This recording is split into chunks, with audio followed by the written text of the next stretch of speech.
Indonesia, negara kesatuan yang disatukan oleh lautan yang luas, aman damai dengan masyarakat, beragam secara etnis ataupun religius. Sifat religius atau kepercayaan kepada Sang Pencipta, ditunjukkan melalui simbol-simbol budaya.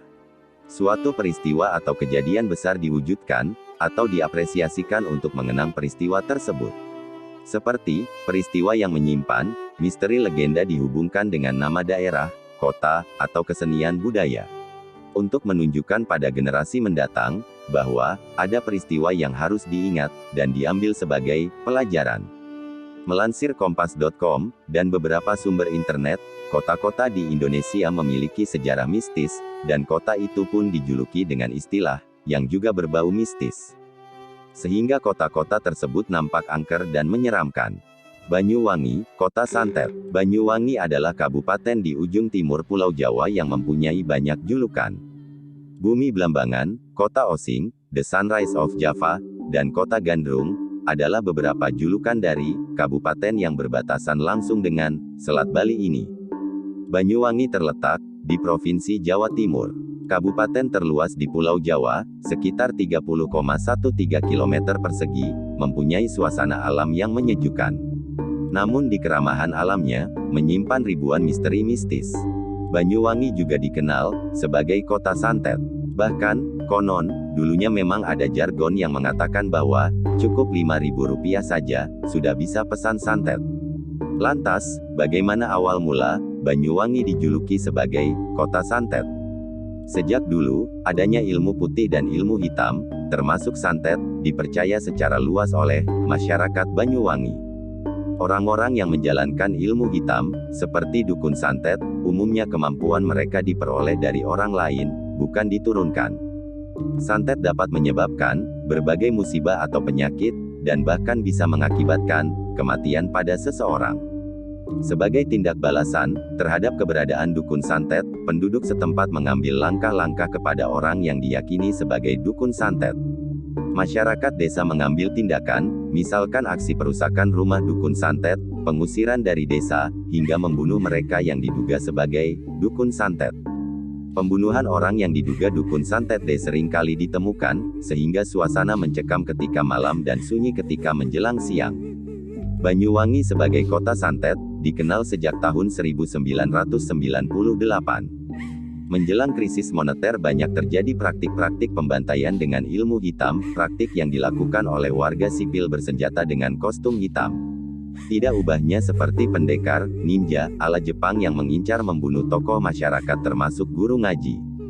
Selain terjadi pembantaian dukun santet disertai dengan muncul gelandangan dan orang gila, dugaan pun munculnya keadaan itu, sebagai dampak pembantaian dan tersebarnya orang gila, berkaitan dengan praktik ilmu hitam yang dilakukan oleh dukun santet. Di balik keindahan alamnya, Banyuwangi, kota yang memiliki tempat lokasi paling angker se-Indonesia. Di kota ini, ada sebuah tempat yang bisa dibilang paling angker se-Nusantara yakni, Alas Purwo. Konon, tempat ini ada sebuah kerajaan gaib, tempat berkumpulnya setan, jin dan makhluk halus lainnya. Namun kini, Alas Purwo telah diubah menjadi tempat rekreasi, berupa cagar alam, yang masih mempertahankan suasana aslinya. Di dalam hutan masih banyak hewan-hewan buas, misalnya, macan Jawa. Hutan ini juga dipercaya masyarakat, barang siapa yang masuk ke dalam hutan, pasti takkan bisa keluar lagi. Selain itu, kota dengan bahasa Osing dikenal dengan tari gandrungnya. Gandrung merupakan seni pertunjukan yang disajikan dengan iringan musik khas gamelan Osing. Tarian pasangan ini digelar pada acara-acara khusus, berpasangan perempuan penari gandrung, dan laki-laki pemaju, dikenal dengan paju. Kota yang paling berbau mistis, yakni Kota Pati. Kota Pati memiliki 1000 julukan. Kota Pati dijuluki sebagai kota pensiun, kota kacang, kota gandul, dan yang lebih dikenal aura mistisnya sebagai kota 1000 paranormal. Julukan tersebut berkaitan dengan kisah sejarah di kota ini. Sejak zaman Mataram Hindu, masyarakat Pati dikenal sebagai masyarakat yang memiliki ilmu kesaktian. Secara geografis, Pati dikelilingi oleh makam-makam tokoh spiritual yang sangat kuat, sebelah barat di Demak, Sunan Kalijaga, serta di Kudus, Sunan Kudus dan Sunan Muria. Di sebelah selatan, Syekh Jangkung atau Saridin yang kondang dengan kesaktiannya, sedangkan sisi utara ada makam Kiai Haji Mutamakin. Di Pegunungan Pati Ayam juga pernah berdiri padepokan yang dipimpin Senggoro Pati, paranormal kondang yang menjadi guru hampir semua paranormal saat ini. Sejak zaman Mataram Hindu, masyarakat Pati dikenal sebagai masyarakat yang gandrung ilmu kanuragan kesaktian. Kerajaan Mataram Hindu pun bermetamorfosis menjadi Mataram Islam, kemudian didirikan Kerajaan Demak Bintoro. Konon masyarakat Pati yang hanya berjarak sekitar 40 km dari kota Demak, ikut berjuang mempertahankan kerajaan.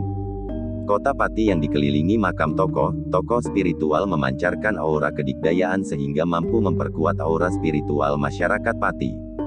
Sementara itu, masyarakat meyakini, ilmu pengasihan tak lepas dari keberadaan Ratu Kalinyamat dan Mbah Ratu. Sumber kekuatan kewibawaan adalah, makam Eyang Pragolo dan Eyang Bulu Cengol Sewu. Sedangkan tokoh Saridin dan Tondo Negoro sebagai, sumber kekuatan kanuragan. Kita tidak sulit mencari tokoh spiritual di Pati. Banyak paranormal tersohor, seperti Bos Edi, Mbah Har, Mbah Roso, Jeng Asi, Sukma Jati, Anissa Dewi, David Gombak, dan Dewi Sedap Malam. Kota selanjutnya yakni kota Banten. Banten salah satu wilayah yang kental dengan nuansa religius. Banten terkenal dengan salah satu budaya yang kebal terhadap senjata, masyarakat Banten menyebutnya dengan nama debus. Kesenian debus merupakan salah satu ilmu yang mempelajari ilmu kebal, sehingga mereka tidak akan mampu tergores dan terluka oleh senjata tajam. Sebenarnya, kesenian debus di Banten sudah ada sejak puluhan tahun silam. Kesenian debus diawali abad ke-16 masa pemerintahan Sultan Maulana Hasanuddin, sebagai kesenian bela diri.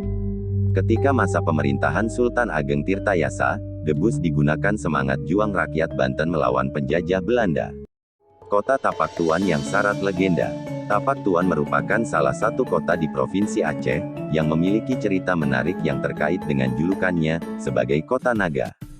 Dahulu ada legenda, mengenai naga jantan dan naga betina yang mendiami Tapak Tuan. Kedua naga itu diusir negeri Tiongkok, karena tidak memiliki keturunan. Namun tak lama, sepasang naga ini memiliki anak perempuan. Setelah beranjak dewasa, ada seorang raja dari kerajaan Asralanoka yang merasa bahwa anak perempuan yang berada di tangan naga ini merupakan anaknya yang hilang. Raja pun minta kepada sepasang naga itu untuk mengembalikan putrinya yang hilang. Naga menolak permintaan raja. Penolakan tersebut memicu terjadinya pertempuran antara raja dan naga. Di gunung tempat naga dan Raja Asralanoka bertempur berebut putri raja yang hilang itu, seorang petapa bernama Tuan Tapa merasa terusik. Gunung tempat bertapa Tuan Tapa guncang, yang mengganggu ketenangan petapa. Petapa itu pun keluar dan berusaha melerai pertempuran. Tuan Tapa meminta agar sang naga mengembalikan putri raja. Namun, naga kokoh dengan pendiriannya menolak permintaan Tuan Tapa, dan menantang Tuan Tapa untuk bertarung. Pada akhirnya, perkelahian tersebut dimenangkan oleh Tuan Tapa, dan putri raja pun dikembalikan kepada Raja Asralanoka. Tapak Tuan yang terletak di wilayah Aceh Selatan, mempunyai keindahan alam yang menakjubkan, batu karang yang menghadap lautan lepas, dan tertanam tapak kaki raksasa berukuran 6 kali 2,5 meter, yang diyakini jelmaan dari telapak kaki sang petapa. Sementara itu, legenda lain mengisahkan, di Aceh Selatan, hidup pertapa sakti bertubuh raksasa yang taat kepada Allah bernama Syekh Tuan Tapa. Suatu hari, dua naga dari negeri Cina menemukan seorang bayi terapung di tengah laut. Kedua naga tersebut menyelamatkan dan merawatnya bayi yang ditemukan hingga tumbuh dewasa. Ternyata, kedua orang tua bayi perempuan yang ditemukan naga menjadi raja dan permaisuri di kerajaan Asralanoka. Raja meminta agar putrinya sebagai buah hati sang raja dikembalikan, namun permintaan itu ditolak oleh kedua naga. Pada suatu kesempatan tanpa pikir panjang, raja membawa lari putrinya pergi ke kapal kemudian naik masuk ke dalam kapal yang sudah menantinya. Mengetahui hal putri yang diasuhnya diambil, kedua naga marah dan mengejar raja, hingga terjadi pertempuran di tengah laut. Pertempuran yang hebat, gunung tempat persemedian Tuan Tapa terusik dan bergetar. Melihat pertempuran itu, Tuan Tapa berusaha mengambil putri raja dari tangan naga. Singkatnya, kedua naga tewas di tangan petapa dengan menggunakan tongkat. Tak lama berselang setelah kejadian itu, Syekh Tuan Tapa menghilang. Oleh masyarakat Tapak Tuan, Lokasi tersebut diyakini sebagai makam Tuan Tapa. Letaknya di depan Masjid Tuo di Kelurahan Padang, Kecamatan Tapak Tuan. Hingga kini, makam tersebut masih ramai dikunjungi. Selain tapak raksasa di atas gunung, tak jauh dari sana juga terdapat batu di tengah laut yang diyakini sebagai kopiah Tuan Tapa, karena waktu kopiah tersebut sudah menjadi batu. Kopiah itu terlepas saat ketika terjadi pertarungan, begitu juga tongkat yang digunakan untuk membunuh naga, sudah menjadi batu. Jarak 5 km dari lokasi tapak, ada karang berbentuk hati di Desa Batu Hitam dan sisik naga di Desa Batu Merah. Menurut cerita, batu itu terbentuk dari bekas potongan tubuh naga jantan yang kalah bertarung. Ada juga karang berbentuk layar kapal di Pantai Batu Berlayar, Desa Damar Tutong, Kecamatan Samadua, Aceh Selatan, yang terletak sekitar 20 km dari tapak kaki raksasa. Konon karang merupakan sisa-sisa puing kapal raja dan permaisuri kerajaan Asralanoka yang hancur ketika pertempuran. Menurut legenda lain, mengisahkan, di Aceh Selatan hidup pertapa sakti bertubuh raksasa yang taat kepada Allah bernama Syekh Tuan Tapa. Suatu hari, dua naga dari negeri Cina menemukan seorang bayi terapung di tengah laut. Kedua naga tersebut menyelamatkan dan merawatnya bayi yang ditemukan hingga tumbuh dewasa. Ternyata, kedua orang tua bayi perempuan yang ditemukan naga menjadi raja dan permaisuri di kerajaan Asralanoka. Raja meminta agar putrinya sebagai buah hati sang raja dikembalikan, namun permintaan itu ditolak oleh kedua naga.